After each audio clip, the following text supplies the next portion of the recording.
എത്തുന്നതിന് മുൻപേ തന്നെ ഗൾഫിൽ ഓണാഘോഷങ്ങൾ തുടങ്ങി. അവധി ദിനങ്ങൾ നോക്കിയാണ് ഗൾഫിലെ ഓണാഘോഷങ്ങൾ.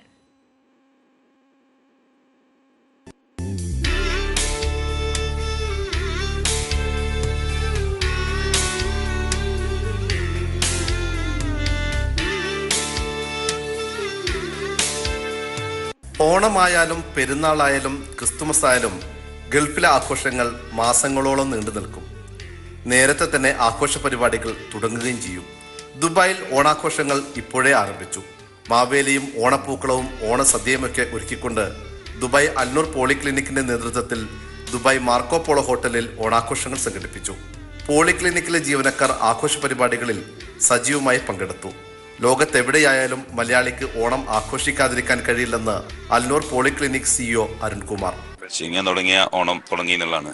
അപ്പോൾ നമ്മളെന്താ ഓണം തുടങ്ങാന്ന് പറഞ്ഞു കഴിഞ്ഞാൽ, ഓണം ഇവിടെ തുടങ്ങി കഴിഞ്ഞാൽ തന്നെ നമ്മൾ ഡിസംബർ വരെ ഓണം നീണ്ടുപോകാറുണ്ട്. അപ്പോൾ വ്യത്യസ്തമായിട്ട് ദുബായിൽ ആദ്യത്തെ ഓണം നമ്മൾ തന്നെ നടത്താമെന്ന് വിചാരിച്ചു.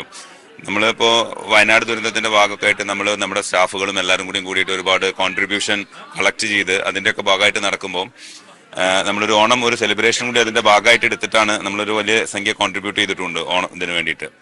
അങ്ങനെ ഓണം നമ്മൾ ദുബായിൽ നമ്മുടെ സമയവും സൗകര്യമൊക്കെ നോക്കി നടത്തുമ്പോൾ നമ്മൾ കുറച്ച് മുന്നേ തുടങ്ങാമെന്ന് വിചാരിച്ചു. ദുബായിലാണ് മലയാളികളെന്ന് ഞാൻ പറയാം. നമ്മുടെ സ്റ്റാഫിൽ ഇപ്പോൾ മലയാളികളല്ലാത്തവർ പോലും ഉണ്ട്. അവരും കൂടി ഓണം എന്താ ഇല്ലേ ഇപ്രാവശ്യം എന്ന് ചോദിച്ചിട്ട് ഓണം ഒഴിവാക്കിയിട്ടുള്ളൊരു സംഭവം മലയാളിക്കില്ല. മലയാളി ഓണം ആഘോഷിച്ചിരിക്കും. അപ്പം നമ്മൾ ഓണം തുടങ്ങി. ദുബായ് ഇനി ഓണത്തിന്റെ കാലഘട്ടമാണ്. മാവേലിയും കഥകളിയും മുത്തുകുടയുമൊക്കെയായുള്ള ഘോഷയാത്ര ഏറെ ശ്രദ്ധേയമായി. വിഭവസമൃദ്ധമായ ഓണസദ്യയും ഒരുക്കിയിരുന്നു. വ്യത്യസ്തങ്ങളായ ആഘോഷ പരിപാടികളും അരങ്ങേറി. ഓണാഘോഷത്തെ ആവേശത്തിലാക്കാൻ ചെണ്ടമേളവുമുണ്ട്.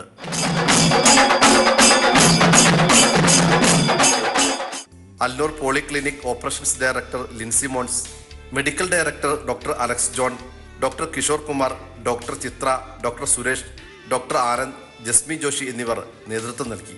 Kairali news, Dubai.